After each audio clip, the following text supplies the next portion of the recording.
Domestic અને ઇન્ડિયામાં જે લોકો ઇન્વેસ્ટમેન્ટ કરતા હોય એને આપણે સર્વિસીસ પ્રોવાઈડ કરીએ છીએ. અને એનઆરઆઈ જે છે કે જેને ઇન્ડિયામાં ઇન્વેસ્ટમેન્ટ કરવું છે, જ્યારે બી ઇન્કમ આવે ને તો સૌથી પહેલાં બચત બાદ કરવાની, પછી જે વધે એમાં તમારે ખર્ચા કરવાના છે.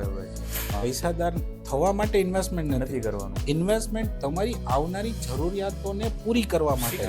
તમારા માટે કોઈ વ્યક્તિ કામ કરે છે જેને તમે તમારા પૈસા આપી દો છો, જેમાં તમારે સવારે ઉઠીને કશું જ નથી કરવાનું. એ જેમાં ઇન્વેસ્ટમેન્ટ કરે છે એને કન્ટિન્યુટી નથી કરી શકતા. પ્રોપરલી જો રૂલ્સ જોઈએ તો 20-30-50 એક રૂલ્સ છે. Right, A over the year મારે આટલું ઇન્વેસ્ટમેન્ટ કરવું છે. એ અમાઉન્ટ નાની હોવી જોઈએ. ડાઉનફોલ કોઈ પણના જીવનમાં આવી શકે. એ મારા કે તમારા હાથમાં છે જ નહીં, બરાબર. બટ મારે હજી થોડું રિટર્ન્સ વધારે જનરેટ કરવું છે. Equity is the best. Personal finance જે છે ને એ ખૂબ જ ઇમ્પોર્ટન્ટ છે.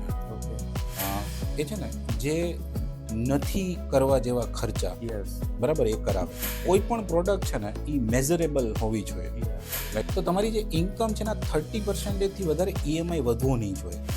અમાઉન્ટ તમે ઇન્વેસ્ટમેન્ટ 1.5 ટાઈમ્સ કરી, દોઢી કરી, વેલ્યુએશન ડબલ થઈ. કોઈ પણ પ્રકારના વિડીયો, કોઈ પણ પ્રકારની રીલ જોઈ અને ઇન્વેસ્ટમેન્ટ નથી કરવાનું.